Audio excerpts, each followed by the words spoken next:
Ce qui est demandé par les Européens, la régulation de l'immigration, le contrôle des frontières, ça c'est demandé, ça n'a pas été donné. Rien, il ne s'est rien passé, rien du tout. Si on ne le prend pas en compte, il y aura des conséquences évidemment, une forme de protestation, je dirais, qui s'accentuerait, y compris au détriment de l'idée européenne peut-être. La présidente du Conseil italien, Giorgia Meloni, est sortie renforcée des dernières élections européennes, en tête au niveau national, faisant progresser son groupe ECR au niveau européen. Elle reçoit actuellement le G7 en Italie. Est-ce la nouvelle femme forte de l'Union européenne ? Giorgia Meloni a certainement saisi le mouvement qui est en cours. Elle a compris avant ces élections qu'il était en train de se passer quelque chose au plan électoral dans l'ensemble de l'Union européenne, c'est-à-dire une droitisation de l'Europe et une droitisation de la droite européenne sur le plan électoral, c'est-à-dire que dans cette droitisation de l'Europe qui se signe par le succès du PPE, il y a une poussée des partis que l'on peut qualifier de populistes, des partis de droite populistes, qui prennent un poids qu'ils n'ont jamais eu encore au sein du Parlement européen. Lors des élections européennes précédentes, j'avais évalué que les eurodéputés populistes, membres d'un groupe ou non inscrits, représentaient 24% des eurodéputés. En 2024, quand on fait les comptes aujourd'hui, on recense 198 eurodéputés qui appartiennent à la mouvance populiste, soit du groupe de Giorgia Meloni, soit du groupe de Marine Le Pen, Identité, Démocratie, soit non inscrits, mais qui relèvent de cette mouvance populiste. Par exemple, les députés de Fidesz, les députés de l'AfD et d'autres députés encore. Je recense au total 198 eurodéputés populistes, soit le premier groupe, si c'était un groupe, ça n'est pas un groupe, mais le premier groupe au Parlement européen devant le PPE, et ces 198 eurodéputés représentent 27,5% des députés du Parlement européen. Si on fait un total qu'on pourrait contester, mais ça donne une idée de la situation, de la droite PPE et des droites populistes au Parlement européen, nous arrivons à 51% des eurodéputés. En 2019, où la poussée était déjà forte, nous étions à 45%.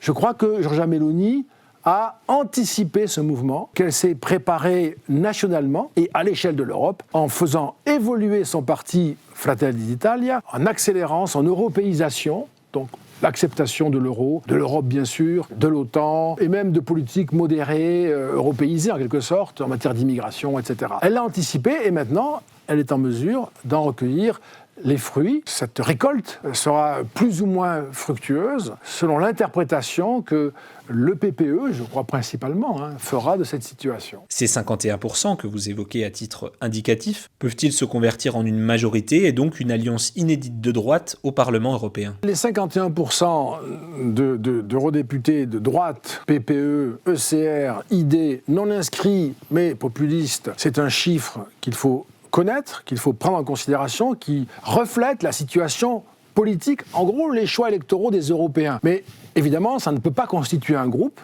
ni même une politique, ni même un accord. Ce sont des forces qui ont beaucoup de points de divergence et parfois ce sont des points non négociables. Par exemple, entre le PPE et ECR d'un côté, parce qu'ils sont quand même du même côté.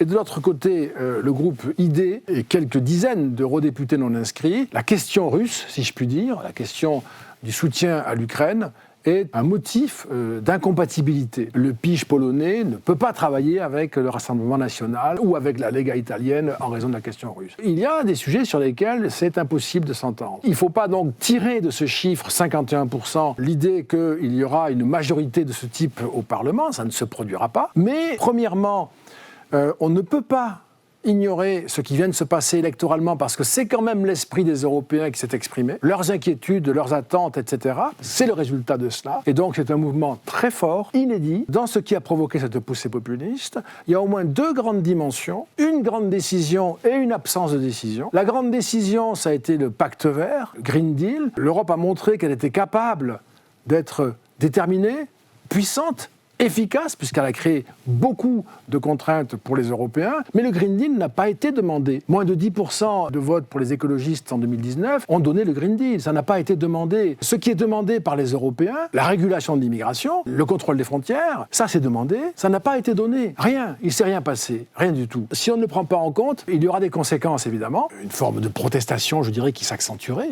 y compris au détriment de l'idée européenne peut-être. Et la deuxième conséquence, c'est que ces mouvements que nous enregistrons lors de l'élection européenne. Ils sont évidemment très forts nationalement. L'AfD en Allemagne, le RN en France, le Parti de la Liberté aux Pays-Bas, le FPO en Autriche, qui vont créer des pressions nationales sur les gouvernements. Les gouvernements, les États sont des négociateurs dans l'espace européen.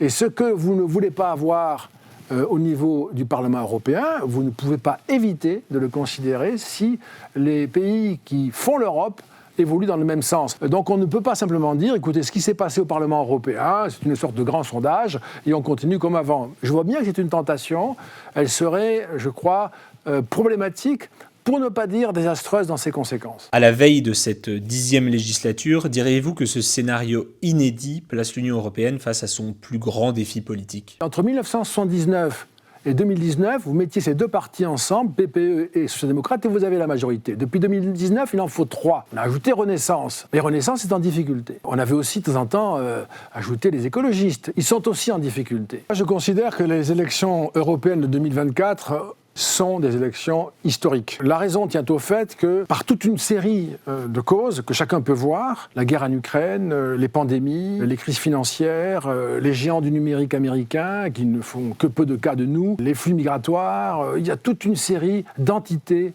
immenses qui sont repérées par les Européens comme étant des trop grandes puissances pour qu'on puisse les affronter à l'échelle de notre État-nation. Il y a une compréhension intime aujourd'hui, de la part de tous les Européens, de leur place dans le monde et dans l'histoire. Et ce qu'ils font, et c'est très remarquable, c'est qu'ils se rallient à l'idée européenne, non pas pour renoncer à leur État-nation, mais pour réclamer la création d'une puissance publique supplémentaire qui donnera à leurs États-nations plus de force pour les frontières, pour la sécurité, etc. Le danger pour l'idée européenne aujourd'hui, il est que le PPE, sur ce plan-là, qui serait inspiré par Ursula von der Leyen, par confort aussi, par facilité, pour ne pas prendre un risque politique, c'est de reconduire la majorité antérieure. Ça signifie que vous défiez, au fond, les Européens qui se sont exprimés dans un sens pour partie différent. Si dans ce moment où même les populistes s'européisent, les autorités européennes, l'Union européenne, la Commission ne saisissent pas la chance pour fabriquer des politiques européennes puissantes qui répondent aux attentes des Européens, alors il y aura, non pas aujourd'hui ce que je constate moi dans un monde agité et dangereux, un repli européen, mais évidemment un repli national. Et à ce moment-là, nous irons vers une cassure